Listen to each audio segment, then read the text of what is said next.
루디오가 또 깐달로 메야래 하오 베로마 깐다 깐달로 야래 루베 깐다데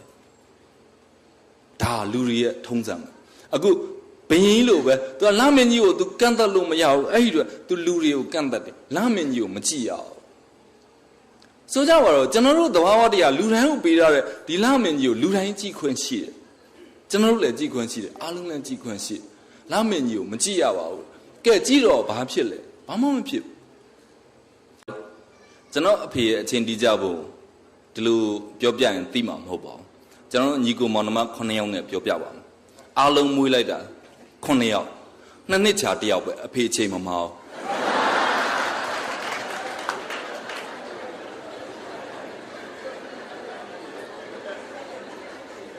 ဒါတော့အဖေနဲ့အမေနဲ့မတည့်လို့9ယောက်မွေးတာတဲ့များတဲ့ရင်ပလိုင်းနဲ့တော့လိုက်ကောက်အောင်လားမသိဘူးခဲတဲ့ချုံစက်နဲ့ခဲတဲ့လိုပါပဲခဲတဲ့ချုံစက်ကအမြဲတမ်းပြောပါတယ်မင်းဘဝကိုငါတုံးပစ်တာသူခဲတဲ့ကိုပြောတယ်မှန်ပါတယ်ခဲတဲ့ချုံစက်အနေနဲ့ပြောမဲ့ဆိုလို့ချင်းခဲတဲ့ချုံစက်ကခဲတဲ့ကိုအမြဲတမ်းတုံးပစ်နေတာသူ့အနေနဲ့တွေးရင်မှန်ပါတယ်ဒါမဲ့ခဲတဲ့အနေနဲ့ပြန်တွေးတယ်ကျေးဇူးပါပဲခဲတဲ့ချုံစက်ခမရကျွန်တော်ဘဝကိုထပ်မြောက်တွေးပေးနေတာခဲတဲ့ကလည်းသူ့အနေနဲ့လည်းသူတွေးတယ်ခဲတဲ့ချုံစက်ကသူ့ဘဝကိုထပ်မြောက်အမြဲတမ်းတွေးပေးနေတာဆိုပါတော့နောက်ဆိုတစ်ခုပဲပြောမယ်ခဲတဲ့ချုံစက်ဆိုတာလူတိုင်းကိုအဖြတ်လုပ်တဲ့လူတယောက်က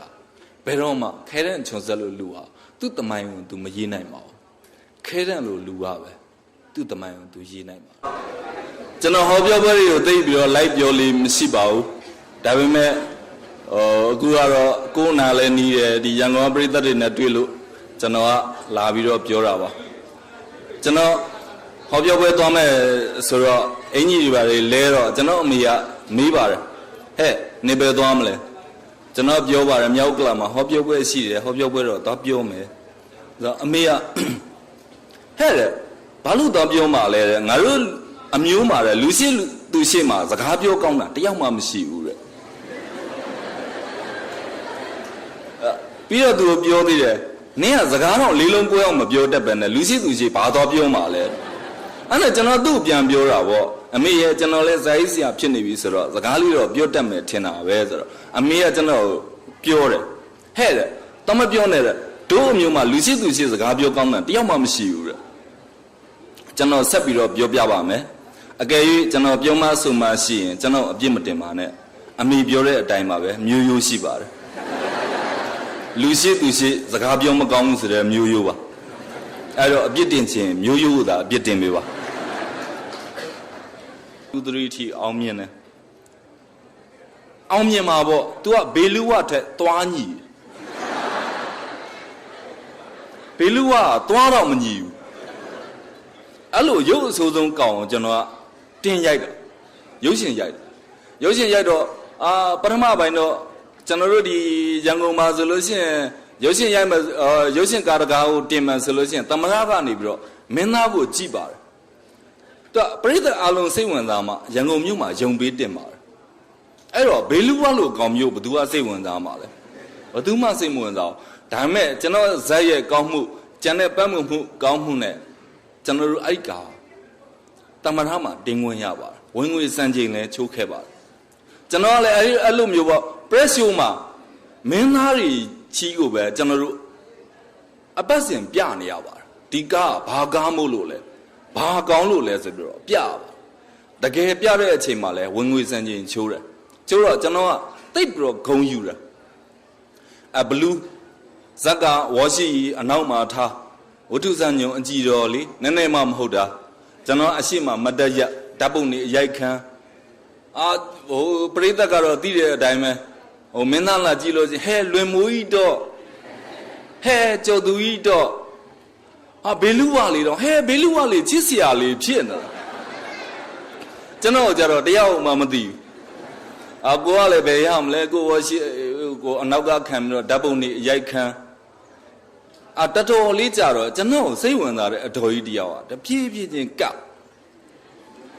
ဖြည်းဖြည်းချင်းသူကပ်လာပြီးတော့ တက်တော်လေးအနာရောက်တော့မှဘသူမှမကြားစီခြင်းနဲ့လေသံမျိုးနဲ့ကျွန်တော်မေးတယ်အကြီးတော်နဲ့နာမည်ကြီးနေတာကြာပြီတဲ့ဘာလို့တာလဲဟင်းတဲ့ဟောကိုယ်စကားကိုသူလာကြည့်တာအကြီးတော်နဲ့နာမည်ကြီးနေတာကြာပြီဘာလို့တာလဲဟင်းဆိုတော့ကျွန်တော်လည်းဘာပြောအောင်မှမသိအဲ့နဲ့ကိုကလည်းရွဲကျင်တာနဲ့နိုင်ပြင်တာလို့မမိသေးတယ်အဲ့တော့မှအဲ့အတော်ကြီးမျက်လုံးအယောင်လက်ပြီးတော့ကြားဘူးတယ်အကြီးတော်နိုင်ပြင်ဆိုင်နာမည်ကြီးပဲ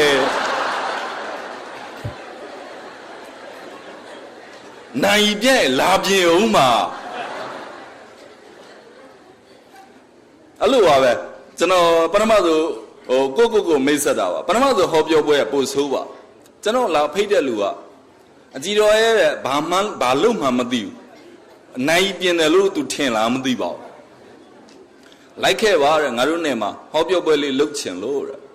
အဲ့ခက်ကနာမည်ကြီးနေတဲ့ခြားအဆူတော်တွေရှိတယ်ခြားအဆူတော်တွေဆိုလို့ရှိရင်ပတ်စံအများကြီးပေးရမှာဟုတ်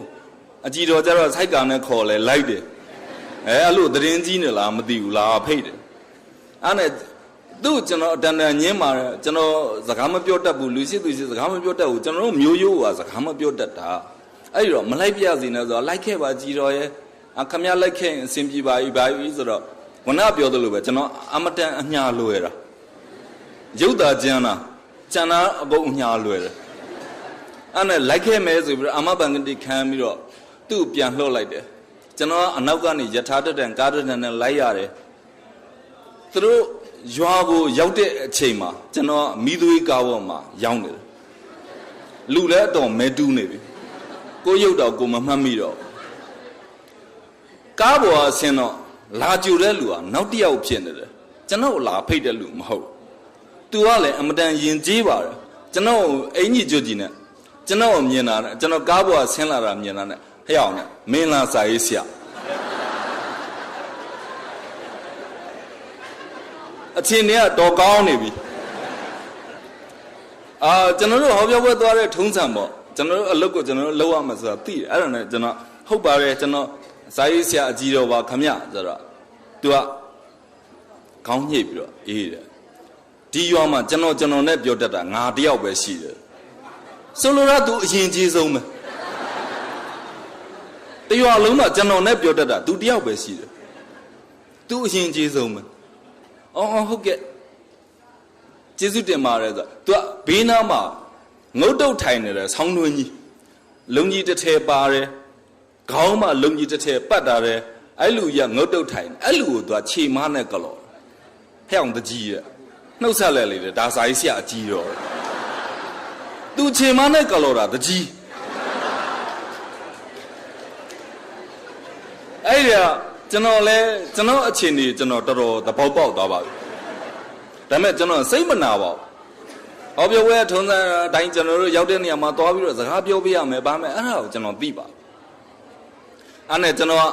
ဟောပြောပွဲကိုသွားပါတယ်သွားပြီးတော့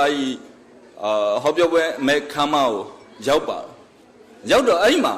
ကျွန်တော်ကဆရာပြည့်စမန်ဒီရိုင်းမိတ်ဆက်ပေးသလိုကျွန်တော်မိတ်ဆက်ပေးတဲ့အတော်ကြီးတယောက်ရှိပါတယ်သူကမြန်မာစကားကိုသူရေးလဲမပြောတတ်ဘူးမပြောတတ်ပါဘူးသူမသိတဲ့စကားလုံးဆိုလို့ရှိရင်သူဟိုသင်းထက်ပြောတယ်ဥမာကျွန်တော်အခုလို့ပေါ့ toilet သွားချင်တယ်ဆိုလို့ရှိရင်ဆရာမရဲ့ကျွန်တော် toilet လေးသွားချင်လို့ဘယ်လိုသွားမလဲဆရာရဲ့ဟိုသင်းကိုသွားပြီးဟိုသင်းကိုချိုးပြီးဟိုသင်းကိုကိုယ်ရောက်ပြီးဘယ်သင်းချိုးပြီးဘယ်သင်းကိုရမှန်းကျွန်တော်မသိဘူးအဲ့ဒီလေကျွန်တော်စိတ်မနာသေးပါအဲ့ဒါဟောပြောပွဲမစားခင်မှာကျွန်တော်တို့ဒီလိုထိုင်တယ်လို့ပေါ့ကော်ကုံလေးတွေချတာပါတယ်အဲ့ကော်ကုံမှာထိုင်တယ်သူနဲ့ကျွန်တော်နဲ့ဂျားမှာကော်ကုံတစ်ခုံချတယ်အဲ့ဒါကို तू ကကျွန်တော်မခုတ်တီကိုလေးကပ်ပြီးတော့ပြောတယ်ရှားတယ်ရှားဟိုတင်ကကျမဟိုတင်ကိုဖိတာလို့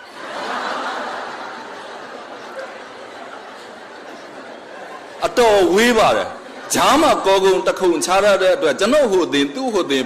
ဘယ်ဟိုတင်နဲ့ဘယ်ဟိုတင်မှထိစရာအကြောင်းမရှိပါဘူးကျွန်တော်လည်းသိကြစစ်ပါစစ်တော့ဘာမှမတွေ့ဘူးမဟုတ်ဆရာမဘာပြောတာလဲဟင်းဆို ဆရာတဲ့အောက်ကိုငုတ်ကြည့်ပါတဲ့အဲ့တော့အမှုကပိုကြီးတယ်ကျွန်တော်ငုံမကြည့်ရဘူးကိုယ့်ကိုမလုံတာပါအမှန်တော့ဘာမှမဆိုင်ပါဘူးနောက်တော့မှဘာမှမဟုတ်ကျွန်တော်ဖက်နှက်လေးကသူ့ဖက်နှက်ပေါ်သွားတင်လာတာတော့ဖက်နှက်ဆိုတဲ့ဝေါ်ဟာရာကိုမတုံးတက်တဲ့အတွက်ဆရာဟိုအင်းကျမဟိုအင်းဖိတာတဲ့ကြားတာတမျိုးကြီးအဲ့ဒီလေကျွန်တော်စိတ်မနာပါဘူးဟောပြောဝဲတုံးစံအတိုင်းကဆရာပြစမန်ဒီတိုင်းကျွန်တော်ကြီးညာတယ်လို့ပဲသူကကြီးညာပေးပါတယ်စေတနာကောင်းကောင်းနဲ့ဘေးကနေယနေ့ကြွလာကြတဲ့ဟိုသင်းလာပြိတ္တကြီးရှင်ဟောကိုယ်လာကြည့်တဲ့ပြိတ္တဘယ်သင်းလာလဲကျွန်တော်မသိဘူးထားလိုက်ဦးယခုဆက်လက်ပြီးဟောပြောပေးမဲ့သူကတော့ရန်ကုန်မြို့မှာဟိုသင်းဝတ္ထုတွေရေးပြီးနာမည်ကြီးနေအော်ကိုယ်လည်းပြန်စဉ်းစားရငါဘယ်သင်းဝတ္ထုရေးပြီးနာမည်ကြီးမိမှန်းကိုမသိတာအဲ့ဒီလေကျွန်တော်စိတ်မနာပါစိတ်ကအမတန်နာခဲပါယခုဆက်လက်ပြီးဟောပြောမဲ့သူကတော့ရန်ကုန်မြို့မှာဟိုသင်းဝတ္ထုတွေရေးပြီးနာမည်ကြီးနေတဲ့စာရေးဆရာအတော်ကြီးဖြစ်ပါ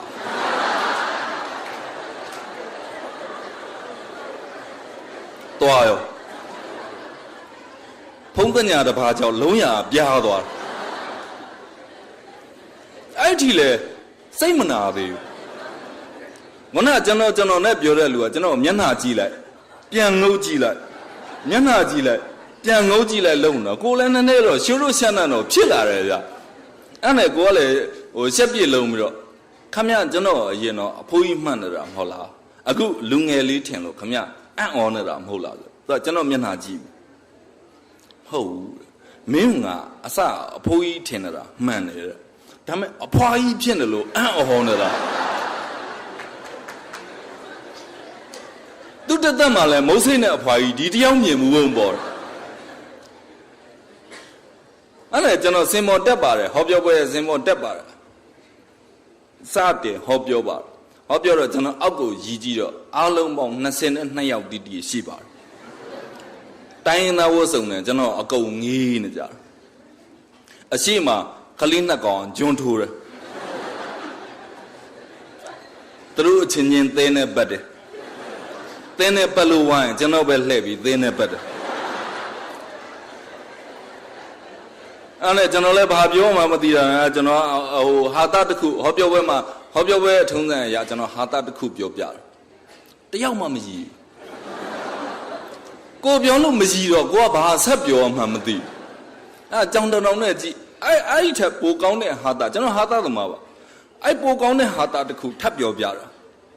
တယောက်မှမရည်တော့ကိုလည်းဘာလို့လုံးဝမှမသိဘူးစင်ပေါ်မှာကြောင်တောင်နဲ့ဟိုကြည့်ဒီကြည့်အဲ့တော့မှကျွန်တော်နဲ့ပြောတဲ့လူကထပြီးတော့ဟဲ့အောင်ဆရာတဲ့မင်းပြောချင်တာပြောတယ်ဒီထဲမှာဗမာစကားနားလဲတာတယောက်မှမရှိဘူး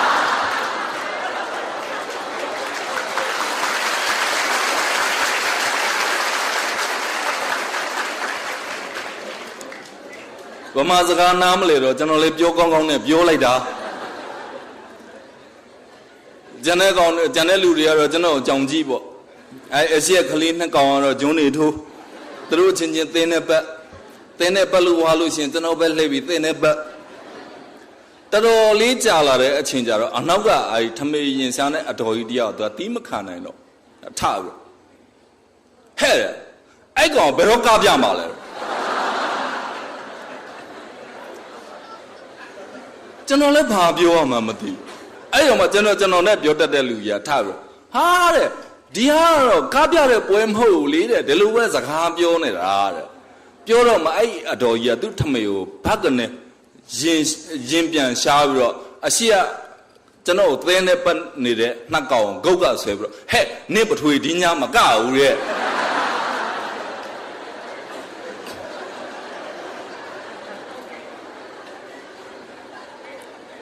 ကျွန်တော်ဒီညကားပြမှာမဟုတ်ပါဘူးကြိုးပြောတာတော့ရည်စရာတွေပြီးတော့ကျွန်တော်ဘဝအကြောင်းကျွန်တော်နည်းနည်းပြောပြပါစိတ်ဝင်စားမှလို့ထင်ပါတယ်ကျွန်တော်ငယ်ငယ်တွေကကျမ်းမာရေးအမတန်ချူကြပါတယ်ချူကြတဲ့အပြင်ကျွန်တော်မွေးတဲ့နှစ်ကမိဘနှစ်ပါးခေါင်းစဉ်တဲ့နှစ်ပေါ့ ဟိုဘယ်လိုပြောမလဲကျွန်တော်ကျောင်းမနေခင်အချိန်ထိကိုအမြဲတမ်းဆေးရုံမှာပဲတက်နေရပါကျွန်တော်ကအသက်တော်ကြီးတဲ့အထီကိုခန်းညံ့လူတယောက်ပါကျွန်တော်ညံ့အချင်းအကြောင်းရင်းကကျွန်တော်အဖေနဲ့လဲနည်းနည်းတော့ဆိုင်မယ်ထင်တယ်ကျွန်တော်အဖေကလည်းခန်းညံ့လူပါပဲသူကဝန်ထမ်းကောင်းဖြစ်ခြင်းနဲ့ဝန်ထမ်းတယောက်ပါသူပင်စင်ယူတဲ့အချိန်ထိခွန်းတရက်မှမယူဘူးလို့သူကြွေးကြော်ပါတယ်အဖေကအဲ့လိုမျိုးနေခဲ့တဲ့လူပါသူကဝန်ထမ်းကောင်းဖြစ်ခြင်းတဲ့အတွက်အစိုးရအရာရှိမင်းများကဘယ်တော့မှမြို့မှာမထားပါဘူးမင်းဝန်ထမ်းကောင်းဖြစ်ခြင်းတောမှာတန်းနေဆိုပြီးတော့တောပဲအမြဲပို့ပါအဲ့တော့အဖေဝန်ထမ်းကောင်းဖြစ်ခြင်းတာနဲ့ကျွန်တော်တို့ကအမြဲတမ်းတောမှာပဲနေရပါအဖေဝန်ထမ်းကောင်းသိဖြစ်ခြင်းတဲ့အခါကျတော့သူကအချိန်နေပါလေဆိုအမြဲအတိအကျလုပ်တတ်ပါတယ်ရှင်းနိုင်ချိန်တဲ့အလုပ်တစ်ခုကိုသူအမြဲတမ်းရှင်းနိုင်ရောက်အောင်သွားတတ်ပါတယ်9နိုင်ချိန်လာလို့ရှိရင်9နိုင်ရောက်အောင်သွားတတ်ပါတယ်9မိနစ်မစောဘူး9မိနစ်နောက်မကြောက်အမြဲတမ်းအချိန်အတိအကျလုပ်တတ်ပါတယ် sorry ကျွန်တော်အဖေရဲ့အချိန်တိကျဖို့ဒီလိုပြောပြရင်သိမှာမဟုတ်ပါဘူးကျွန်တော်ညီကိုမောင်နှမ9ယောက်နဲ့ပြောပြပါမယ်အားလုံးမွေးလိုက်တာ9ယောက်2နှစ်ချာ1ယောက်ပဲအဖေအချိန်မမောင်း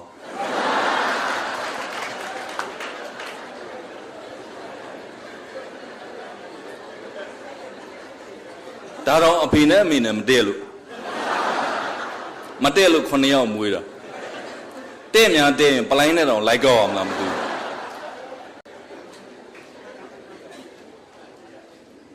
အဲ့လိုမျိုးပေါ့နော်ဟိုကျွန်တော်တို့အခုကျွန်တော်တို့နေတဲ့တောရွာဆိုပြီးခဲ့တဲ့တစ်ခေါက်ကကျွန်တော်ပြန်ရောက်ပါတယ်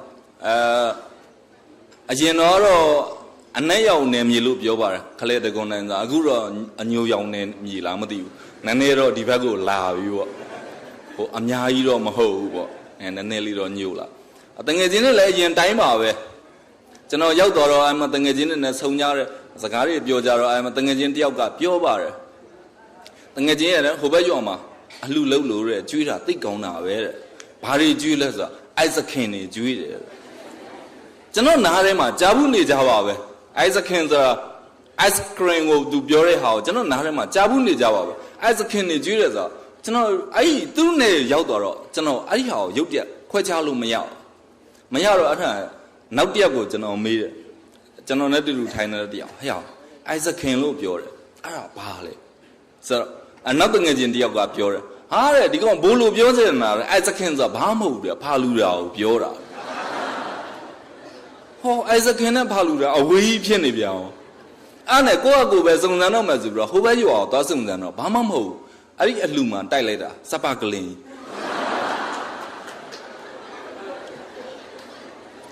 အဲ့လောက်ထိကိုမသိဘူးရွာမှာကိုမွေးခြင်းနဲ့အကောင်ကိုစားခြင်းနဲ့အကောင်ကိုမွေးတယ်ကိုစားခြင်းနဲ့အပင်ကိုစိုက်ရွာကရင်ကြီးများအကောင်ကျွေးမယ်ဆိုလို့ရှိရင်ဝက်ကိုဝက်စာကျွေးတာတော့ရိုးကျွေးတာမဟုတ်ကြောတက်ပြီးတော့ဟက်ကောင်ကြီးစားတာနင်စားတော့ငါစိတ်မဆိုးစားအေးငါနင့်ကိုပြန်စားရမယ်နင်စိတ်မဆိုးအောင်ကျွန်တော်များတို့ကုံရောက်ပါတယ်ခုနဆရာသမားများကျွေးပါတယ်အလှကြတော့တာသိကောင်းပါဒါမဲ့ကြောတက်ပြီးတော့အကြီးတော်ကြီးစားတာကျွန်တော်ရွာဝက်ကြီးလိုပဲပြင်းပြင်းပါအလှအိမ်လောက်တာဘလောက်ကြီးကျယ်လဲဆိုတရွာလုံးမိကိုတိတ်အလှရှင်ကိုကျွန်တော်သိချင်တယ်ကလေးဘွားကိုကလေးလေးငငယ်လေးအောင်အလှရှင်ကိုလိုက်ရှာကိုနီကိုဟန်နဲ့ရှာတာဘလို့မှရှာမတွေ့အဲ့မှာလူတယောက်ကိုကျွန်တော်တွေ့တယ်ကရင်လုံးခေါ်တင်တိုင်းပေါ့ဒီဘက်မှာဟိုစောင်းလိုဟာကြီးတစ်ခုခြုံထားတဲ့ဒီမှာထုံးထားတဲ့အထုံးကြီးနဲ့အဲ့ဒီလူကိုတွေ့လို့ရှိရင်ထမင်းစားပြီးတဲ့လူတိုင်းသူ့ရဲ့တင်တိုင်းကြီးကိုကန်ရတယ်နှခမ်းနဲ့နမ်းရတယ်ပြီးတော့မှအလှကထွက်ကျွန်တော်အဲ့ဒီလူကြီးကိုတိတ်သဘောကျငယ်စဉ်တည်းတိတ်သဘောကျတော့အဲ့ဒီလူကြီးငါထမင်းစားပြီးလို့ရှိရင်လားအဲ့ဒီလူကြီးတော့နှုတ်ဆက်ဖြစ်အောင်နှုတ်ဆက်မယ်ဆိုပြီးတော့ကျွန်တော်ရှီမှန်းတာတကယ်ကျွန်တော်ထမင်းစားပြီးတယ်ဒါမဲ့ဒီလောက်လူချစ်လူခင်ပေါ်တဲ့လူနားတော့ကျွန်တော်ရုပ်တရက်မကတ်ရဲဘူးမကတ်ရတော်တော်လေးကြာတယ်သူ့နာမှာကျွန်တော်ရစ်တီလှုပ်တယ် လုပ်ပြီးတော့မှတတော်ကြာတော့မှအဲ့လူကြီးကကျွန်တော်သတိထားမိတယ်သတိထားမိတော့ဟဲ့အောင်မင်းလက်သုံးပါလားပါဇက်သုံးပါလားဘာပြောတာလက်သုံးမှာဖြင့်သုံးပါဇက်သုံးမှာဖြင့်သုံးအမှန်တော့သူကလူချင်းလူကင်ပေါ်တာမဟုတ်ဒီအခုလိုပဝါကိုတစပွဲတစ်ခုမချပေးနိုင်တဲ့အတွက်သူကလက်သုံးဘဝကြီးကိုစောင်ကြီးကိုလက်သုံးဘဝလှုပ်ပြီးတော့အလူအိမ်ပတ်တယ်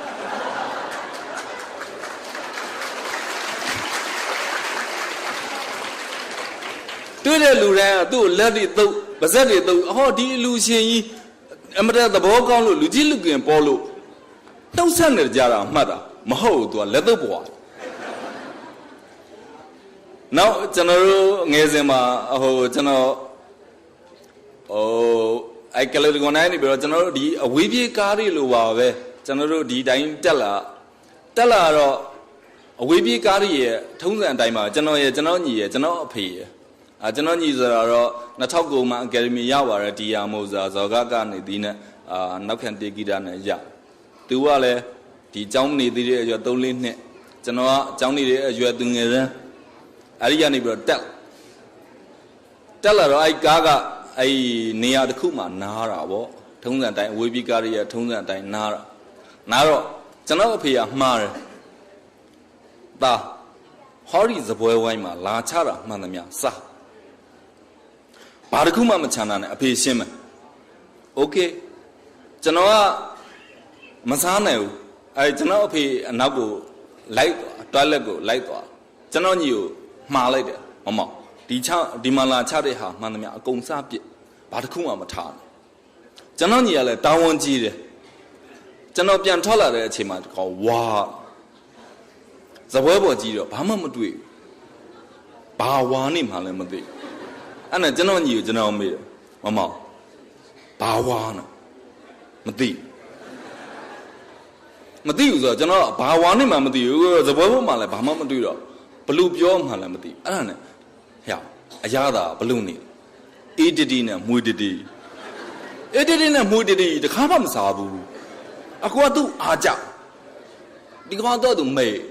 အဲ့တော့သူဝါခဏနေကြတော့ကျွန်တော်လည်းဘာမှဆက်မမေးခဏနေကြတော့ကျွန်တော်အဖေကထွက်လာ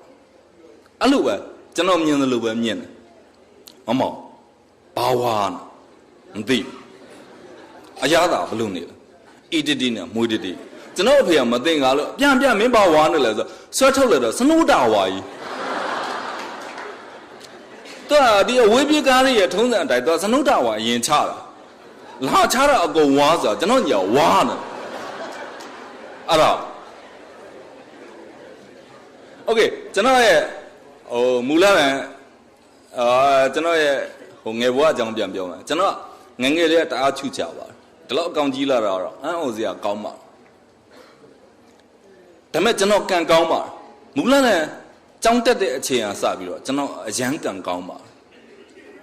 အဲ့ကံကောင်းခြင်းကိုကျွန်တော်တသက်မမေ့ပါဘာဖြစ်လို့လဲဆိုတော့မူလတန်ကနေပြီးတော့၄တန်းထီကိုကျွန်တော်နှစ်ချင်ပေါအောင်ဘူးပါတယ်အောင်မှာပေါ့စာမေးပွဲမှာမစစ်တာ9တန်းကနေပြီးတော့အဲ့အထက်ပိုင်းကိုကျွန်တော်အောင်မကြမ်းတော့ပါ2နှစ်တန်း3နှစ်တန်းနဲ့ကျွန်တော်ခပ်ဖြည်းဖြည်းပဲအောင်มาတော့တယ်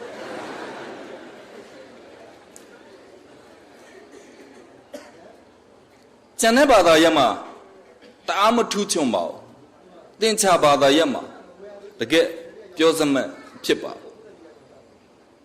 ကျွန်တော်စံပွဲဖြည့်ခဲ့တဲ့တက်တံမှာသင်္ချာ2မှတ်ထပ်ပို့ပြီးတခါမရဘူးပါ2မှတ်လောက်ရလို့ရှိရင်ကျွန်တော်ထီပေါက်တလောက်ကိုပြောပါတယ်9တန်းဒုတိယနှစ်မှာ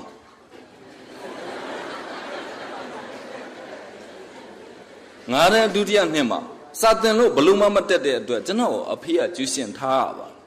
အဲ့ကိကအခုလိုကျူးရှင်နေဝိုင်းနေဘော်ဒါတွေဆိုတာမရှိပါဘူးအတန်းချောင်းနဲ့ပဲအောင်ကြရတာပါဒါပေမဲ့စာသင်ဘလို့မတက်တဲ့ကျွန်တော်အဖေကကျူးရှင်ထားပါ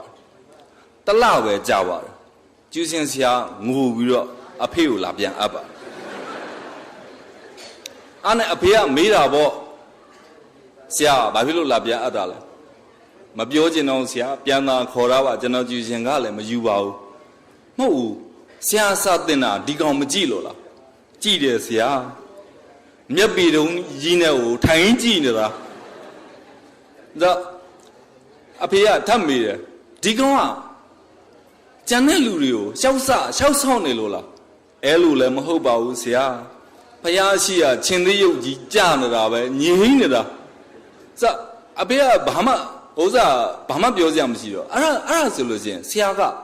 ဘာဖြစ်လို့ဒီကောင်ကျူးရှင်လာပြန်ဒီကျူးရှင်လာပြန်ထုတ်တာဆရာစဉ်းစားကြည့်ဆရာဖယားရှိရချင်းသေးရုပ်ကြီးလို့မျက်ပေတုံးနဲ့ကျွန်တော်ကိုထိုင်ကြည့်နေတယ်ဆရာပြန်မေးတော့ဒီကောင်တလုံးမှမတက်ဘူးဆရာအဲ့တော့ဒီကောင်မျက်လုံးသာကျန်တဲ့ကျောင်းသားစီကူးသွားလို့ရှိရင်ကျွန်တော်ဒီရွာပြောင်းပြရမယ်ဆရာအဲ့တော့ဆရာတော်ကျူးရှင်ပြန်ထုတ်လိုက်ပါဆရာဆိုပြီးတော့လာပြန်အပ်တယ်မှတ်မိသေးတယ်အဲ့တော့အဲ့ကျူးရှင်ဆရာပြောတဲ့စကားစိုးပိုင်တအားနဲ့မကြီးရဲ့တချင်းနဲ့ပြောသွားတာပါ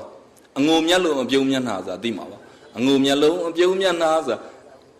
ကျူးရှင်ဆရာကျွန်တော်ပြောပါဆရာသားရုပ်ကငတူမျက်လုံးနဲ့ငတုံးမျက်နှာဆရာဘလို့မှဇာတင်တက်မဲ့လူမဟုတ်ပါဘူးဒါပေမဲ့အဲ့ဒီရွံ့မှာကျွန်တော်မှအမတန်ကျွမ်းကျင်တဲ့ကိစ္စတစ်ခုရှိပါအဲ့ဒါတော့ဘယ်သူမှမတူတယ်ကျွန်တော်ရဲ့ထူးခြားချက်ပါအဲ့ဒါကျွန်တော်ဂုဏ်ယူပြောရဲပါတယ်အခုချိန်ထိကျွန်တော်ဆရာမတွေရှိလို့ရှိရင်လည်းဒီမှာနားထောင်နေတဲ့အထက်မှာကျွန်တော်ဆရာမများရှိလို့ရှိရင်လည်းကျွန်တော်ဂုဏ်ယူပြီးပြောရဲပါအဲ့ကျွန်တော်တက်တဲ့ကိစ္စကိုကျွန်တော်အတန်းဖို့တွေမတက်ပါဘူးကျွန်တော်ရဲ့အတန်းမိုင်ဆရာမနားမလဲပါဘူးကျွန်တော်ကျောင်းအုပ်ကအဲ့ဒါကိုအဖြေရှာလို့မရပါဘူးတကယ်မြန်မာနိုင်ငံစာစစ်အဖွဲ့ကပါမောက်ခါတွေလေအဲ့ဒါကိုမသိပါဘူးအဲ့ဒါကတော့ကျွန်တော်လက်ရည်ကိုကျွန်တော်ဖတ်တတ်တာပါ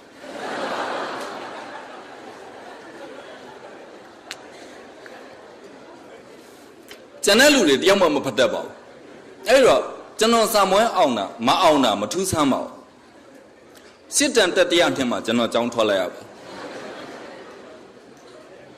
ငယ်ပါသေးတယ်ကျွန်တော်ကြောင်းထွက်လိုက်တာကြောင်းထွက်ပြီးတော့စိတ်လီပြီးတော့ကျွန်တော်အိမ်ကထွက်ပြေးပါတယ်အိမ်ကထွက်ပြေးတာနင်းနာမဟုတ်ပါဘူးအဲ့ဒီတော့ကျွန်တော်ဘလူးကျွန်းမှာနေပါတယ်မော်လမြိုင်ရဲ့တစ်ဖက်ကမှဘလူးကျွန်းရှိပါအဲ့ဘလူးကျွန်းကနေပြီးတော့ရခိုင်ပြည်နယ်ရံပြဲကျွန်းထီကိုကျွန်တော်ပြေးဘူးပါတယ်ပြေးရခြင်းရည်ရွယ်ချက်ကနှစ်ခုရှိပါတယ်ကျွန်တော်ကိုယ်တိုင်စသစ်မတက်တဲ့ကလေးဖြစ်နေတယ်နောက်တစ်ခုကအမတန်အချိန်တိကျတဲ့ကျွန်တော်အဖေလည်းကျွန်တော်စိတ်နာသူကတော့နှစ်နှစ်ချာတယောက်ဟောတယောက်သူမွေးလိုက်တာကိစ္စမရှိဘူးကျွန်တော်တို့အထက်မှာအကိုတွေကြီးပဲ3ယောက်ရှိပါဂျားထဲမှာအမားတယောက်ရှိပါကျွန်တော်တို့အထက်မှာသူဘလို့တိကျပြီသူဘလို့ချိန်ခဲ့လဲတော့ကျွန်တော်မသိပါဘူးအဝတ်အစားဆိုလို့ချင်းအကိုကြီးအကြီးဆုံးတယောက်ကိုပဲသူဝယ်ပေးပါအစ်စ်ဝတ်ရတာအဲ့တယောက်ပဲရှိတယ်နောက်2နှစ်ကြာလို့ချင်းနောက်တယောက်တက်ဝတ်ကွက်တိနောက်တယောက်တက်လာအဲ့ဒီအဝတ်ကွက်တိကျန်တဲ့အကိုတွေမှာပြဿနာမရှိပေမဲ့ကျွန်တော်တို့အငယ်မှာကျတော့ပြဿနာရှိတယ်ဘာလို့လဲဆိုတော့ကျွန်တော်အစာအုပ်ဖတ်ပူတဲ့လူတွေသိပါလိမ့်မယ်ကျွန်တော်တို့ရဲ့အထက်မှာမတ်ချော်ဆိုတဲ့အမတယောက်ရှိပါတယ်သူ့အလှည့်ကြတော့သူကမိန်းကလေးကိုအကိုတွေကြီးကကြားတဲ့ဟာကိုသူကလုံကြီးဆိုလို့ချင်းထပ်ဆင်းနေတက်ဓာတ်တွေတက်ပြီးပြန်ဝတ်သူ့အောက်ကကျွန်တော်တို့ကြတော့ထပ်ဆင်းနေဖြုတ်ဓာတ်တွေဖြုတ်ပြီးပြန်ဝတ်အဲ့ကျောင်းမှာဘာဖြစ်လဲဆိုတော့ကျောင်းတက်လို့ရှိရင်အခုတိုင်းပဲရုပ်ကြည့်အတီးဖေးမှကြည့်တော့ဒေါင်းနဲ့ဆရာမသူ့နောက်အောင်မလားဆိုပြီးပိုရိုက်တယ်ဗျကျွန်တော်အဲ့ဒါလည်းသီးမခံနိုင်ကိုယ်တိုင်လည်းစသင့်မတက်တဲ့အတွက်ကျွန်တော်73နှစ်ကျော်ဇက်လီနှစ်လောက်မှာကျွန်တော်ရခိုင်ပြည်နယ်ရံပြဲကျွန်းထီကိုပြေးပါတယ်သွားတော့ပဒိန်လုံးမယ်ဆိုပြီးသွားပါတယ်ဟိုရောက်တော့စက်ပေနောင်တစည်းပဲရှိတယ်ရံပြဲကျွန်းမှာပဒိန်မပြောနဲ့ဘာမှမရှိဘူးကျွန်တော်2နှစ်တိအိမ်ကပြေးပါတယ်ပြေးပြီးတော့ပြန်ရောက်ပြီးတော့မှအခုတာမန်အခြေခံအလုပ်သမားပါပဲဆောက်လို့ရတစ်ခုမှကျွန်တော်အုတ်တဲ့ကြောက်တဲ့တစ်ခါပြန်လုပ်ပါတယ်အုတ်တွေတည်ရတယ်ကြောက်တွေတည်ရတယ်ဘီလက်မြေတွေထမ်းရတယ်မဆလာဖြော်ရတယ်ကျွန်တော်အဆင်ကဒါပါပဲဒါပေမဲ့ အဲ့ဒီမှာအလုံးလုံးနေနေကျွန်တော်ရဲ့ကျွမ်းကျင်မှုတစ်ခုထပ်ပေါ်လာပါတယ်အဲ့ဒါကတော့အင်ဂျင်နီယာများသာလုပ်တတ်တယ်ဒီမှာအင်ဂျင်နီယာတွေပါလို့ရှိရင်သိပါလိမ့်မယ် theory life တို့ level တို့ကြည့်တဲ့နေရာမှာကျွန်တော်အမတန်အနုစိတ်ပါတယ်အမတန်ကျွမ်းကျင်တယ်တရားတစ်စင်းထိုးမယ်မြစ်ရဲ့တစ်ဖက်ကံမှာတရားတစ်စင်းထိုးမယ်မြစ်ရဲ့တစ်ဖက်ကံနှမ်းစီလောက်ရှိတဲ့အမှတ်နဲ့ဒီဘက်ကရှိတဲ့နှမ်းစီလောက်အမှတ်ကိုညီအောင်ကြည့်ရပါအဲ့ဟာကိုညီအောင်မကြည့်လို့ရှိရင်အဲ့တရားလွဲတတ်ပါတယ်ဒါမဲ့ကျွန်တော်အနုပညာသမားဖြစ်မဲ့ကောင်းမို့လို့လားမသိအဲ့ဒါကိုကျွန်တော်တအားကျွမ်းကျင်ပါတယ်ဒီဘက်ကရှိတဲ့နှမ်းစီလောက်ဟာကိုကြည့်ဟိုဘက်ကနှမ်းစီလောက်မြင်ရတဲ့အမှတ်နဲ့ကြည့်အဲ့ဒါပြီးတော့မှမြေဖို့ကွန်ကရစ်လောင်းတစ်ခါထက်တက်ဒီတရားတစ်စင်းဆိုပေတရားကြောပါရဲအဲ့ဒီဟာကိုကျွန်တော်အင်ဂျင်နီယာများကနောက်ပိုင်းကျွန်တော်ကိုပဲလွှဲပါကျွန်တော်ပဲတောက်လျှောက်ကြည့်ခဲ့ပါတယ်အဲ့တရားကလည်းတရုတ်ပြည်ကကျိုးလာဆွဲမဲ့ကျိုးတရားတကယ်ကျိုးဆွဲမဲ့ဆိုတဲ့အချိန်မှာ9ပေတိတိပဲလွဲပါ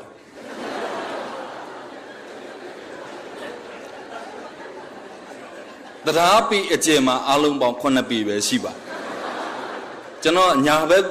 အမှတ်ကိုကြည့်ရမယ်ဥစ္စာဘယ်ဘက်အမှတ်နဲ့တောက်လျှောက်ကြည့်လာတဲ့အတွက်9ပေတိတိလွဲသွားပါ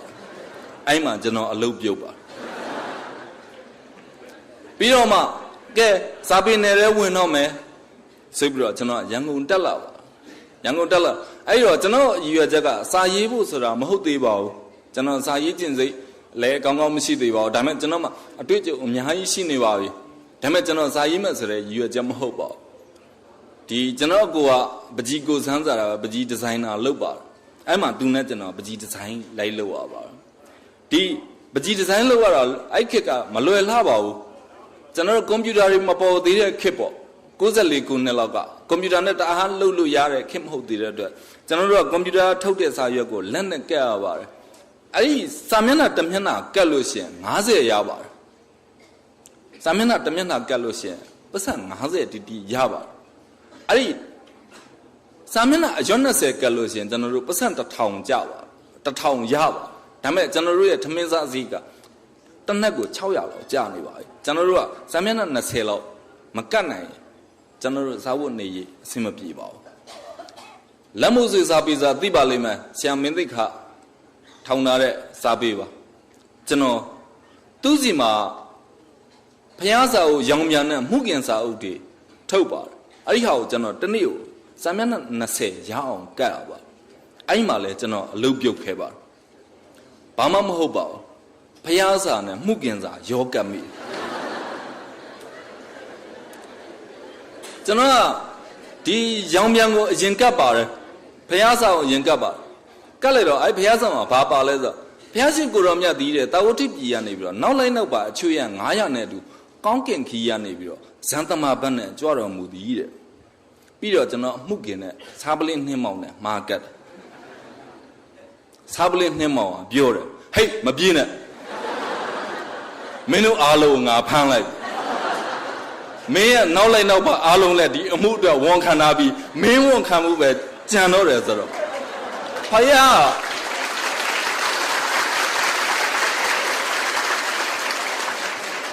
ဖယားကျွန်တော်လုံးမှာအဖမ်းခံလိုက်ရအဲ့မှာကျွန်တော်အလုပ်ပြုတ်ပါဆရာတွေလည်းရှိတော့ကျွန်တော်တူကြုံပြောပါမယ်အဲ့ဒီမှာကျွန်တော်ဒုက္ခတစ်ခုခုဖြစ်တယ်ကျွန်တော်အိမ်ပြန်တက်ပါတယ်အိမ်ပြန်တက်တယ်အိမ်ပြန်လို့ရှိရင်ကျွန်တော်အမေကကျွန်တော်အခုတူတူနေပါတယ်သူ့သားလေးကတော့အရက်မတော့ဘူးပေါ့ကျန်တဲ့ကြီးမိများမရအောင်ကျွန်တော်တို့အမျိုးတွေကမောင်ကြီးရဲ့ကြည်ပြူရဲ့နေကအရက်တွေတောင်းနေလို့ဒီဟာမျိုးတွေဒီလိုပြဿနာတွေဖြစ်နေတာအဲ့တော့နေကအရက်ကိုဆုံးလို့ပို့ကောင်းပြီငါးပါးတိလာတဲ့မှာသူရာမေရိယကံတဘာကျွလို့ရင်ကျန်တဲ့ကံလေးပါအလိုလိုကျိုးသွားတာကျွန်တော်ကလည်းစာရေးဆရာဖြစ်မဲ့ကောင်းဆိုစကားကနည်းနည်းတက်လာဟိုကြီးမေရဲ့သူရာမေရိယကံတဘာကျွလို့လည်းရှင်းတော့ကျန်တဲ့ကံလေးပါတော့အလိုလိုလုံသွားတယ်ထင်တာပဲဒီစကားပြောတဲ့အတွက်တန်ဃာတော်တွေလည်းအများကြီးရှိပါတယ်တပည့်တော်ဗုဒ္ဓဂိုင်ဓမ္မဂိုင်တန်ဃာဂိုင်ကိုထိခိုက်တာမဟုတ်ပါဘူးဒါလူညံ့တယောက်ရဲ့အတွေးပါပဲအဲ့ဒါနဲ့ကြီးမေတွေကိုပြောပြတာသူရာမေရိယကံတဘာကျူးလွန်လို့ချင်းကြီးမေရဲ့သူများကိုလိမ်မှုမပြောနဲ့ကို့ရှာတော့ကိုမကိုင်းမိအောင်မနေကြိုးစားနေရတာအဲ့ဒါအယက်သမား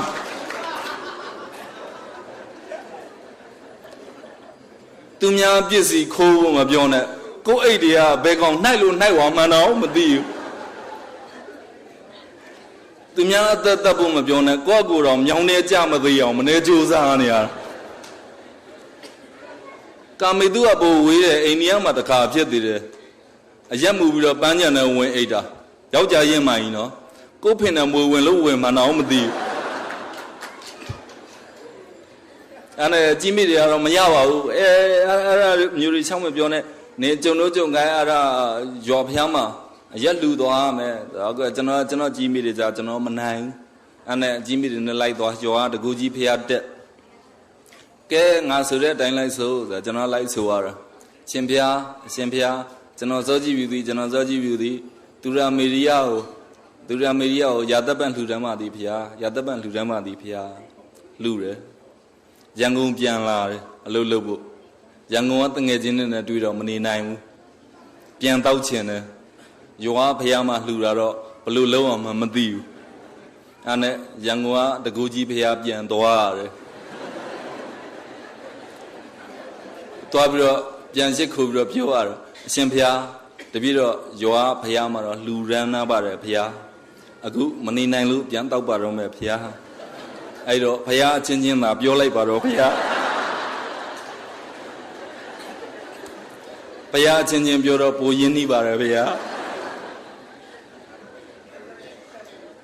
ကျွန်တော်မှလှုပ်တတ်တဲ့အချင်းတစ်ခုရှိတယ်ကျွန်တော်မှအဆင်မပြေတာကြုံတိုင်းကျွန်တော်ညဘက်ဆိုလို့ရှိရင်ကျွန်တော်ဒီညဘက်ဒီပါလေဆိုလို့ရှိရင်အပြင်ထွက်ပြီးတော့ကျွန်တော်လာမင်းကြီးကိုကြည့်တတ်ပါတယ်လာမင်းကြီးကိုကြည့်လို့ရှိရင်ကျွန်တော်ရဲ့ကျွန်တော်ခံစားမှုသူ့ဓာတ်ပေါ်နော်သူ့ဓာတ်ကဘာလဲတော့မသိကျွန်တော်နဲ့ကြိုက်ရင်ကြိုက်နေမှာကျွန်တော်အဲ့ဒါကိုကြည့်လိုက်လို့ရှိရင်ကျွန်တော်စီကခံစားမှုတော်တော်များများကိုသူကဆွဲယူသွားသလိုခံစားကျွန်တော်တခုခုအစင်မပြေတိုင်းအဲ့လာမင်းကြီးကိုကြည့်လိုက်လို့ရှိရင်ကျွန်တော်စိတ်ခံစားမှုတော်တော်များများပေါ့သွားတယ်လို့ကျွန်တော်အမြဲတမ်းခံစားအဲ့မှာကျွန်တော်လာမင်းဖမ်းမွဲစေတဲ့ပုံမြင်လေးတစ်ပုဒ်ကိုညပေါင်းများစွာဒီလာမင်းကြီးကိုကြည့်ပြီးတော့ကျွန်တော်ပုံမြင်လေးတစ်ပုဒ်ရခဲ့ပါတယ်အဲ့ပုံမြင်လေးကိုနားထောင်ကြည့်ပါရှေးခါအင်မတန်မောက်အလိုရမက်ကြီးတဲ့ဘယင်တစ်ပါးရှိတယ်သူရှိနေတဲ့နေရာတစ်ခုနဲ့တည်းသူကမကျင်နှံ့နိုင်ပါဘူးအဲ့တော့သူနေရာဒေသအများကြီးကိုပိုင်ဆိုင်ခြင်းနဲ့ပိုင်ဆိုင်ခြင်းနဲ့ဆိုတော့ဘာလုပ်ရမှာလဲစစ်ပြူရမယ်ဒါမှမဟုတ်လို့ရှင်စီယုံရမယ်သူကယောနီချုပ်ဆက်ကိုစီယုံတယ်စီယုံမှုတော့သူ့စီမှာစစ်တီအင်အားပြေးလာတဲ့အခါမှာ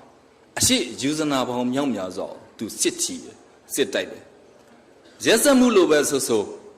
ပညာရက်လိုပဲဆိုသူ့ရဲ့ပိုင်ဆိုင်လိုမှုပြင်းပြတယ်လို့ပဲဆိုရှေ့ယူဇနာပေါင်းမြောက်များစွာကိုသူပိုင်တယ်ကဲတာမန်လူတယောက်အနေနဲ့အရှိယူဇနာပေါင်းမြောက်များစွာပိုင်လို့ရှိရင်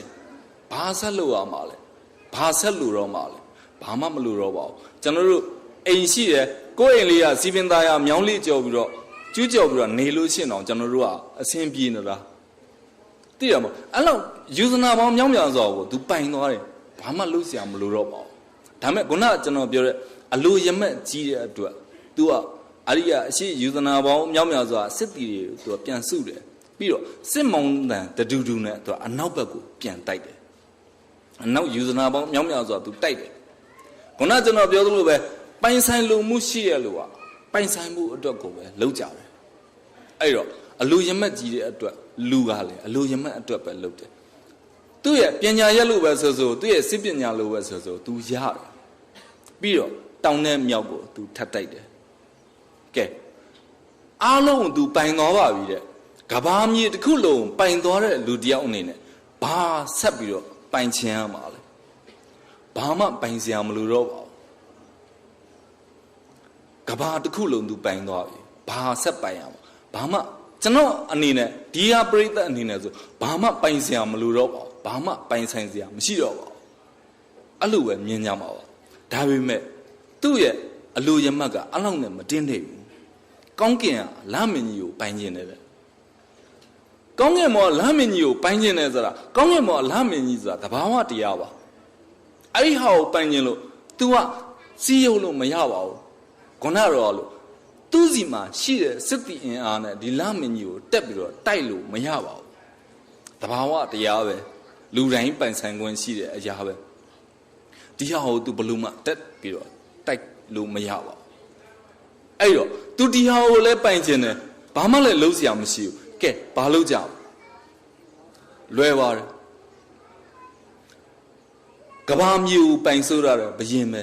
ဟောဒီကောင်းငင်မောကလာမင်းကြီးငါဝယ်လိုက်ပါပြီတဲ့ပတ်စံလည်းမပေးဟပါဘူးသူ့ရဲ့အမိတ်တစ်ခုနဲ့တင်ဒီလာမင်းကြီးသူပိုင်လို့ရတာပဲဒီလာမင်းကြီးကိုငါဝယ်လိုက်ပါပြီကဲပြီးသွားပါပဲဆိုတော့ဒီလာမင်းကြီးကိုဒီဘယင်ကြီးပိုင်သွားတဲ့ထားပါတော့ तू ကဘာလုပ်လို့ရမှာလာမင်းကြီးဆိုတာသဘာဝတရားပါအချင်းတိုင်ထွက်လာတယ်အချင်းတိုင်ဝင်သွားတယ်အဲ့ဒီဟာကိုလာမင်းကြီးကဒီညတော့ငါမတွေ့ချင်လို့မင်းမထွက်နဲ့ဆို तू တားလို့မရပါဘူးသဘာဝတရားကိုဘယ်သူမှတားလို့မရပါဘူးအဲ့တော့ तू ဒီလာမင်းကြီးကိုပိုင်တော့ဘာတန်မိုးရှိမှာလဲသူ့အတွက်ဘာတန်မိုးမှမရှိဘူးဒါပေမဲ့သူ့ရဲ့လူအင်ဆန္ဒလူရမက်ကတအားကြီးတဲ့အခါကျတော့တဘာဝတရားကို तू တားလို့မရဘူးမရတဲ့အတွက်ကဘာမြေလောကကို तू ပိုင်တာပဲလေလူတိုင်းကို तू ပိုင်တာပဲ तू ပိုင်တဲ့ဟာကိုကန့်သက်တယ်ဆိုတော့လူတစ်ယောက်က तू ကန့်သက်လို့မရတဲ့ဟာကိုဘယ်တော့မှမကန့်သက်ဘူးကန့်သက်လို့ရတဲ့လူကိုပဲကန့်သက်တယ်ဒါလူတွေရဲ့ထုံးစံပဲအခုဘယင်းလိုပဲ तू လာမင်းကြီးကို तू ကန့်သက်လို့မရဘူးအဲ့ဒီတော့ तू လူတွေကိုကန့်သက်တယ်လာမင်းကြီးကိုမကြည့်ရအောင်ဆိုကြပါတော့ကျွန်တော်တို့သဘာဝတရားလူတိုင်းကိုပေးရတဲ့ဒီလာမင်းကြီးကိုလူတိုင်းကြည့်ခွင့်ရှိတယ်ကျွန်တော်တို့လည်းကြည့်ခွင့်ရှိတယ်အားလုံးလည်းကြည့်ခွင့်ရှိလာမင်းကြီးကိုမကြည့်ရပါဘူးကဲကြည့်တော့ဘာဖြစ်လဲဘာမှမဖြစ်ဘူးဒါပေမဲ့အလိုရမက်ကြီးတဲ့ဘယင်ကအဲ့လိုမစင်စားပါဘူးသူနောက်တစ်ခုထပ်စင်စားလာမင်းကြီးကိုမကြည့်ရပါဘူးပထမအကျင့်ကြည့်ရင်ဒဏ်ငွေဒုတိယအကျင့်ကြည့်ရင်ထောင်ဒဏ်တတိယအကျင့်ကြည့်ရင်သေဒဏ်နဲ့တဘာဝတရားကိုအမိတ်ချလို့မရတဲ့အခါမှာသူကလူကိုအမိတ်ချတယ်ပထမတစ်ချိန်လူတွေကြည့်တယ်ကဲဒီလာမင်းကြီးကိုကြည့်တယ်မိသွားတာဒဏ်ငွေအော်အဲ့ဒါဆိုရင်တော့တော်ပါရဲ့ဒုတိယအချိန်ကြည့်လို့မိထောင်တန်းအော်ဒါတော့မတန်တော့ဘူးမတန်မရာဖြစ်ပြီတတိယအချိန်ကြည့်ရင်သေဒဏ်နဲ့ဒါကတော့ပိုဆိုးပါပြီအဲ့တော့လာမင်းကြီးကိုဘယ်သူမှမကြည့်တော့ဒါပေမဲ့ဘယင်ရဲ့စိတ်ထဲမှာဒီလာမင်းကြီးကိုတယောက်ယောက်ခိုးကြည့်နေတယ်အမြဲတမ်းသူထင်တယ်ပိုင်ဆိုင်လို့မှုပြင်းတဲ့လူမှာတန်တရားစိတ်ဆိုတာအမြဲရှိပါတယ်ကမ္ဘာလောကကြီး6ကတ်သွားတယ်ညဘက်မှာဒီလာမင်းကြီးကိုကြည့်မိမှာဆိုလို့တယောက်မှမထွက်ဘူးဒါပေမဲ့ဒီဘယင်ကြီးရဲ့စိတ်ထဲမှာသူ့လာကိုသူ့ရဲ့လာမင်းကိုတယောက်ယောက်ခိုးကြည့်နေတယ်လို့သူထင်တယ်ဘယ်သူမှမကြည့်တော့ဒါမဲ့သူကတိုင်ငံလှဲ့လေပထမအကျိအဲ့ဒီသူတိုင်ငံလှဲ့လေနေတော့မှမတော်ဆလာမင်းကိုကြည့်မိတဲ့လူကထောင်ကျိန်တန်းငွေတန်းဒုတိယအကျိထပ်မိထောင်တန်းတတိယအကျိမိသီးတန်းတဲ့အဲ့တော့ညကဘာမြေရဲ့ညခင်ကအကုန်လုံး6ကတ်သွားတယ်တယောက်မှလာမင်းကိုကြည့်ကျင်စိတ်မရှိတော့ဘသူမှညဘက်မှာအပြင်းမထွက်တော့ဒါပေမဲ့ဘယင်ရဲ့စိတ်ထဲမှာဒီလာမင်းကိုညဘက်မှာတယောက်ယောက်ခိုးကြည့်နေမှလို့သူတန်တရားရှိတယ်အဲ့တော့သူ့ဒုက္ခသူရှာပြီးတော့ဒီအရှင်းနောက်တောင်းမြောက်ယူဇနာပေါင်းမြောက်များဆိုတော့သူကတိုင်ငံလှဲ့လှဲ့နေရတယ်တယောက်မှမတွေ့ပါဘူးတယောက်မှမတွေ့ပါဘူးဒါပေမဲ့သူ့မှာသူ့တန်တရားကလည်းမပြီးပါဘူးမပြီးတဲ့အတွက်သူကအဲ့ဒီတိုင်ငံလှဲ့လှဲ့ဒါပေမဲ့တညကြတော့လမ်းပေါ်မှာကလေးတယောက်ကိုသူတွေ့ပါတယ်တဲ့သူကထူးဆန်းသွားတယ်ညဘက်တယောက်မှအပြစ်မထွက်ညဘက်6ကတ်နေတဲ့အချိန်မှာဒီကလေးကိုမြင်တဲ့အတွက်သူထူးဆန်းသွားကလေးကဘာမှမဟုတ်သူ့ရှိရရေခွက်ကလေးတစ်ခွက်ချပြီးတော့သူကြည့်အဲ့နဲ့ဘယင်ရထူးထူးဆန်းဆန်းနဲ့ဟဲ့ကလေးငါဘယင်လာတာမင်းမမြင်ဘူးလားလို့ပြောတယ်ကလေးကသူပြောတာကိုမကြောက်ပါဘူးသူ့ရေခွက်ကလေးကိုသူကြည့်နေတာပါအဲ့နဲ့ဘယင်ကပူဒေါသထွက်ပြီးတော့ဟဲ့ကလေးမင်းငါပြောနေတာမကြောက်ဘူးလားသာကလေးကမော့ကြည့်တယ်အော်အရှင်မင်းကြီးပဲတန်ငယ်လှဲ့လာတယ်ထင်တယ်အော်အဲ့ဒါဆိုဆက်ပြီးတော့လှဲ့ပါကျွန်တော်နဲ့တော့မဆိုင်ဘူးစဘယင်ကပိုးပြီးတော့ဒေါသထွက်ကျွန်တော်ဘာသာကျွန်တော်ရေခွက်တယ်ကဖမ်းမိတာတဲ့လာမယ်မှာဆိုကြပါတော့ လူတယောက်မှာပိုင်ဆိုင်မှုများလို့ရှိရင်ပို့ပြီးတော့ပိုင်ဆိုင်ခြင်းကြတယ်အဲ့ဒီထက်ပိုများလို့ရှိရင်ပို့ပြီးတော့ပိုင်ဆိုင်ခြင်းကြအဲ့ဒီတော့သူ့ဘာသာသူတာယာလို့လည်းရတယ်ကျွန်တော်တို့လူတယောက်အနေနဲ့ဆိုလို့ရှိရင်ဒီရေခွက်တွေကဖမ်းထားတဲ့လမင်းနဲ့လေကျွန်တော်တို့ဘဝကိုကျွန်တော်တို့တာယာလို့ရပါတယ်ကောင်းကင်ဘဝလမင်းအကြီးမပိုင်လို့ရှိရင်တော့ကျွန်တော်တို့ဘဝမှာကျွန်တော်တို့ပိုင်လာတဲ့လမင်းလေးရှိပါတယ်အဲ့ရေခွက်တွေကလမင်းလေးပဲဖြစ်ပါစေကျွန်တော်တို့အတွက်တာယာလို့ရပါတယ်အဲ့အတွက်ဘသူမှအနှောင့်အယှက်မဖြစ်ပါဘူးဒါပေမဲ့ပုံမြင်တဲ့ဘယင်ကြီးအဲ့လိုမဟုတ်ပါဘူးသူ့ရဲ့ဒီအလကားရတဲ့သူ့အလကားရတဲ့လမင်းခလေးစီမှာခလေးအရိယာကိုအလကားရတဲ့အတွက်ကိုတော့မကျင်납ပါဘူးမကျင်납တဲ့အတွက်ခလေးရှိရရေကွက်ကလေးကိုတုံပစ်လိုက်ပါတယ်အဲ့လမင်းကိုမလိုချင်လို့ခလေးကြည့်နေတဲ့လမင်းကိုမလိုချင်လို့သူတုံပစ်လိုက်ပါတယ်ကဲတခုပြောမယ်ကျွန်တော်တို့မှာပိုင်ဆိုင်မှုအကြီးမရှိပါဘူးကျွန်တော်တို့စီမှာရှိတဲ့ပိုင်ဆိုင်မှုတသေးလေးကိုတုံပစ်လိုက်လို့ရှင်ကျွန်တော်တို့အနေနဲ့ဘာလို့เสียရှိမှာလဲလူတိုင်းတစ်ခုပဲတွေးမှာပါငိုကြမှာပေါ့သူနဲ့လည်းမဆိုင်ဘူးကိုယ်စီမှာရှိတဲ့ပိုင်ဆိုင်မှုလေးကလည်းတသေးလေးဒါပေမဲ့ကိုယ့်ဘာသာကိုကျင့်တတ်တယ်ဒီကျင့်တတ်နေတဲ့လမင်းလေးကိုတုံပစ်လိုက်လို့ရှင်ဘလို့နေကြမှာလဲအားလုံးငိုကြမှာအားလုံးနဲ့ဒီလိုပဲတွေးကြမှာဒါပေမဲ့ကျွန်တော်ပုံမြင်နေတာခလေးကအဲ့လိုမတွေးပါဘူး तू ကပိုကြီးတဲ့ရေကန်တစ်ခုကိုပြေးသွားပါတယ်ပြီးတော့ तू ပြောတယ်ကျေးဇူးပါပဲဘုရင်ကြီးရဲ့အရင်တော့ကျွန်တော်ဒီရေခွက်တွေကလမင်းကိုစွဲလန်းနေတာအဲ့ဒီလမင်းကကျွန်တော်မခွာနိုင်တော့ကျွန်တော်လမင်းသေးသေးလေးပဲပိုင်ခဲ့တာအခုတော့ဘုရင်ကြီးရဲ့အကောင်းမှုနဲ့ကျွန်တော်ပိုကြီးတဲ့လမင်းကြီးတစ်ခုပိုင်ပါပြီဆိုကြပါတော့နောက်တစ်ခုပြန်တွေးမှဆိုလို့ကျွန်တော်တို့အရှိကကျွန်တော်တို့ပိုင်တဲ့လမ်းမင်းလေးတသေးလေးကိုတုံပစ်လိုက်လို့ရှိရင်ကျွန်တော်တို့ငိုနေကြမှာလားဒါမှမဟုတ်ကျွန်တော်ပုံမြင်နေတဲ့ကလေးလို့ပူကြီးရဲ့လမ်းမင်းစီသွားကြမှာလားဟုတ်ပါတယ်ရေကန်တဲ့လမ်းမင်းကြီးပူကြီးပါတယ်အများကြီးကြီးပါတယ်ခုနကသူတွေ့ခဲ့တဲ့ခွက်တွေကလမ်းမင်းလို့မဟုတ်တော့ပါဘူးရေကန်တဲ့လမ်းမင်းဖြစ်သွားပါပြီအများကြီးလည်းကြီးသွားပါပြီအဲ့လမ်းမင်းကိုကလေးပိုင်သွားပါပြီအဲ့ဒါဘယင်ကြီးကောင်းမှုနဲ့သူပိုင်သွားတာပါဘယင်ကြီးကသာမသွန်ပစ်ခဲ့ရင် तू ရေခွက်တွေကလမင်းကိုပဲ तू ဆွဲလန်းနေမှာပါအခု तू ရေကန်ထဲကလမင်းကြီးပိုင်ပါပြီတဲ့ဘယင်ကြီးကဘာလုပ်မှာလဲဒီရေကန်ကိုသွန်ပစ်လိုက်လို့ရှင်တော့တကယ်ညှော်လင်းချက်ရှိတဲ့ကလေးတယောက်ကမြစ်ချောင်းအင်းအံကြီးသွားမယ်မြစ်ချောင်းအင်းအံသွန်ပစ်လိုက်လို့ရှင်တော့ပူကြီးတဲ့လမင်းရဖို့အတွက်ပင်လယ်သမုဒ္ဒရာစီသွားမယ်အဲ့တော့ဒီကလေးရဲ့မျှော်လင့်ချက်ကိုဘလို့မှအဆုံးသတ်နိုင်မှာမဟုတ်ပါဘူးကျွန်တော်တို့မှာမျှော်လင့်ချက်ရှိလို့ရှိရင်ကျွန်တော်တို့ရဲ့မျှော်လင့်ချက်ကိုဘလို့မှအဆုံးသတ်နိုင်မှာမဟုတ်ပါဘူးအဲ့တော့ရုံမကောက်ကြည့်တဲ့ဘယင်မဲလေးတကဘာလုံးတော့သူပိုင်ပြီးတော့လမင်းတော့အလကားဝယ်တဲ့ဘယင်မဲဒီလောက်တော့သူသိတာပေါ့ဒီကလေးကိုအဆုံးသတ်အောင်ဘလို့လုပ်လွယ်ပါတယ်ကလေးရဲ့မျက်လုံးကိုသူဖောက်လိုက်ရုံပါဆိုကြပါတော့ကျွန်တော်တို့ရဲ့မျှော်လင့်ချက်ရှိတဲ့မျှော်လင့်ချက်တစ်ခုကိုတုံပစ်လိုက်လို့ရှင်တော့ကျွန်တော်တို့သိခံလို့ရပါတယ်ပိုးကြီးတဲ့မျှော်လင့်ချက်ရှိလာတယ်အဲ့ဒီဟာကိုတုံပစ်လိုက်ကျွန်တော်တို့မှာထပ်ပြီးတော့မျှော်လင့်စရာရှိပါတယ်ဒါပေမဲ့အသားနာအောင်လှုပ်လာလို့ရှင်ဘယ်သူမှသိခံနိုင်မှာမဟုတ်ပါဘူးလူတိုင်း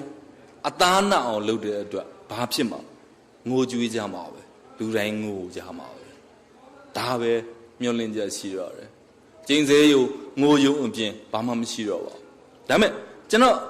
ပုံမြင်တဲ့ကလေးကအဲ့လိုမတွေးပါဘူးဘယင်ကသူ့မျက်လုံးဖောက်လိုက်တာတော့သူပြောပါတယ်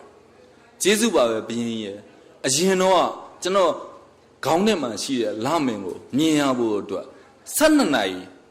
နေ့12နာရီကျွန်တော်စောက်ရပါတယ်ည12နာရီကြာမှကျွန်တော်ဒီလမင်းကိုမြင်ရတာပါအဲ့ည7နာရီမှာတော့ဒီလမင်းကထွက်มาလားအပြည့်အဝသားมาလားကျွန်တော်မသိပါဘူးလမင်းကိုတဝက်တစ်ပြက်နဲ့ကြည့်ခဲ့ရတဲ့ညတွေလည်းရှိပါတယ်လမင်းကိုတစုံတစနဲ့ကြည့်ခဲ့ရတဲ့ညတွေလည်းရှိပါတယ်အခုဘယင်ကြီးရဲ့ကောင်းမှုနဲ့ကျွန်တော်ခေါင်းထဲမှာလမင်းကြီးအမြဲတာနေပါပြီလာကြည့်ပါဦးဘယင်ကြီးရဲ့ကျွန်တော်ခေါင်းထဲမှာတာနေတဲ့လမင်းအပြည့်အဝကြီးဗျာလှလိုက်တာဘယင်ကြီးကသူ့ဘာမှလုပ်လို့မရတော့ပါ ကျွန်တော်ဆိုလို့ချင်တာကျွန်တော်တို့အသားကိုနာအောင်လုပ်ခဲ့ရင်တော့ကျွန်တော်တို့မှာမျှော်လင့်ချက်ရှိကျွန်တော်တို့ခေါင်းထဲကမျှော်လင့်ချက်လာမရတော့အမြဲတာနေမှာပါပဲလောကမှာကျွန်တော်သိရတဲ့လူ2မျိုးပဲရှိပါတယ်ဘယင်ကြီးလို့လူ1မျိုးနောက်ပြီးတော့ခလေးလို့1မျိုးလူကောင်းနဲ့လူဆိုးပါဘယင်လို့လူဆိုးတွေလည်းကျွန်တော်တို့မှာအများကြီးရှိပါတယ်ခလေးလေးလို့မျောလင်းချက်ရှိပြီးတော့သူ့မျောလင်းခြင်းနဲ့သူလူကောင်းဖြစ်နေတဲ့လူလည်းအများကြီးပါပဲခဲတဲ့ချုံစက်နဲ့ခဲတဲ့လူပါပဲခဲတဲ့ချုံစက်ကအမြဲတမ်းပြောပါတယ်မင်းဘဝကိုငါတုံးပစ်တာသူခဲတဲ့ကိုပြောတယ်မှန်ပါတယ်ခဲတဲ့ချုံစက်အနေနဲ့ပြောမဲ့ဆိုလို့ချင်းခဲတဲ့ချုံစက်ကခဲတဲ့ကိုအမြဲတမ်းတုံးပစ်နေတာသူ့အနေနဲ့တွေးရင်မှန်ပါတယ်ဒါပေမဲ့ခဲတဲ့အနေနဲ့ပြန်တွေးတယ်ကျေးဇူးပါပဲခဲတဲ့ချုံစက်ခမရကျွန်တော်ဘဝကိုထပ်မြောက်တွေးပေးနေတာခဲတဲ့ကလည်းသူ့အနေနဲ့လည်းသူတွေးတယ်ခဲတဲ့ချုံစက်ကသူ့ဘဝကိုထပ်မြောက်အမြဲတမ်းတွေးပေးနေတာဆိုပါတော့နောက်ဆိုတစ်ခုပဲပြောမယ်ခဲတဲ့ချုံစက်ဆိုတာလူတိုင်းကိုအဖြတ်လုပ်တဲ့လူတယောက်ကဘယ်တော့မှခဲတဲ့ချုံစက်လို့လူဟာသူ့တမိုင်းကိုသူမရေးနိုင်ပါဘူးခဲတဲ့လို့လူကပဲသူ့တမိုင်းကိုသူရေးနိုင်ပါကျွန်တော်တို့ဘုရားရှင်ကိုရောမြတ်လက်ထက်ကကျွန်တော်ဒီစကားကိုအရန်ပြောရမှာမဟုတ်ဘုရားရှင်ကိုရောမြတ်လက်ထက်ကအဲ့ဒီစကားပေါ်ခဲ့ဘူးပါတယ်အခုကျွန်တော်တို့တွေးနေတာဒီခဏချုံစက်ဆိုတဲ့ဟာအဖြတ်လုပ်တယ်လို့သူကရန်သူလို့ကျွန်တော်တို့တွေးမိကြလိမ့်မယ်အဲ့လိုမဟုတ်ပါဘူးဘုရားရှင်ကိုရောမြတ်လက်ထက်ကဒေဝရမြေမြို့တဲ့အချိန်မှာညီတော်နန္ဒမင်းသားဘုရားရှင်ကိုရောမြတ်ကိုလာပြီးတော့ရှောက်ပါတော့အရှင်ဘုရားရဲ့ရန်သူတော်ဒေဝရတော်မြေမျိုးရှာပြီဆိုတော့ဘုရားရှင်ကိုရောမြတ်ကပြန်ပြောတယ်ချစ်တာအဲ့ဒါရန်သူတော်မဟုတ်ငါရဲ့ပါရမီဖြစ်တယ်ဆိုတော့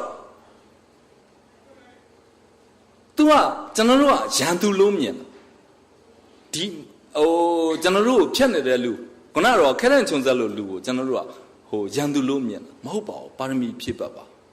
သူတို့ပါရမီဖြစ်လို့ကျွန်တော်တို့ပို့ပြီးတော့ခြုံများလာတာပါမေတ္တာတရားနဲ့ကြည့်လို့ရှင်ကျွန်တော်တို့အကုန်လုံးအေးချမ်းပါတယ်မေတ္တာသည်အေးတဲ့အရာကသည်အပူအမြင့်သည်မာနအရှိသည်တန်တရားဆိုတာဘလောက်ရှည်မှန်းကျွန်တော်တို့မသိကျွန်တော်တို့ပါရမီဘလောက်ဖြစ်ခဲ့လဲဆိုတာကျွန်တော်တို့မသိပါဘူးဒါပေမဲ့ကျွန်တော်တို့အခုဘဝမှာတန်တရားခီးကိုရှောက်အသက်ကြီးလာတော့ ਨੇ ကျေးဇူးပါပဲ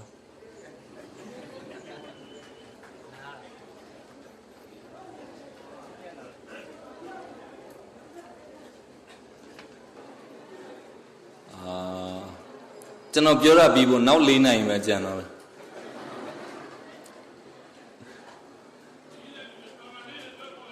တန်တရားဆိုတော့ဘလောက်ရှည်လဲကျွန်တော်တို့မသိပါဘူးကျွန်တော်တို့အခုအချိန်မျိုးမှာကျွန်တော်တို့တန်တရားခီးကိုရှောက်နေရတာပါအရှိဘဝကကျွန်တော်တို့ဘလောက်ပါရမီဖြစ်ခဲ့လဲကျွန်တော်တို့မသိပါဘူးဒါပေမဲ့ကျွန်တော်တို့သိတာကျွန်တော်တို့ဘဝဒါပေမဲ့အသက်အရွယ်ကြီးရင်လာတဲ့အချိန်မှာကျွန်တော်တို့ကတန်တရားခီးကပိုတိုးသွားပါပြီအများကြီးတိုးသွားပါပြီပန်းနိုင်လေတဖြည်းဖြည်းနဲ့နီးလာပါဒီလောက်တိုးတဲ့တန်တရားမှာကျွန်တော်တို့ခုနကပြောတဲ့အမြင့်မာနနေပုံမြင့်လို့ရှိရင်ဘဝင်မြင့်သွားတာຢာကအပူပိုင်ဆိုင်လိုမှုတွေအများကြီးများသွားတယ်ပြီးတော့အေးမေတ္တာတရားကိုပျောက်သွားကြတယ်ကျွန်တော်တို့ကမေတ္တာတရားနဲ့တယောက်ကိုတယောက်ဘာလို့မကြည့်နိုင်ကြတာလဲခုနကစကားနဲ့ပြန်ပြောမဲ့ဆိုလို့ချင်းလူက2မျိုးပဲရှိပါတယ်ဓာပါပဲကျွန်တော်တို့အားလုံးကဓာပါပဲကျွန်တော်တို့ကိုထပ်မြနေအောင်တွေးထားတဲ့ဓာတွေပါပဲဒါပေမဲ့ကင်တဲ့လူအပေါ်မှာမူတည်ပါတယ်ဆရာဝန်ကင်တဲ့ဓာကလူနာကိုကောင်းမှုအတွက်ကင်ထားတဲ့ဓာပါလူမိုက်ကင်ထားတဲ့ဓာကကျွန်တော်တို့လူတွေကိုဒုက္ခပေးဖို့ကင်ထားတာပါအဲ့တော့ကျွန်တော်တို့ကဆရာဝန်ကင်တဲ့ဓာလူကောင်းဖြစ်ချင်လားဒါမှမဟုတ်လူမိုက်ကင်တဲ့ဓာဖြစ်ချင်လားအဲ့ဒါကိုစဉ်းစားစီခြင်းရင်နဲ့ကျွန်တော်ဆရာသမားများရဲ့ဟောပြောချက်ကိုလည်းနားထောင်ပေးကြပါလို့ကျေးဇူးတင်ပါတယ်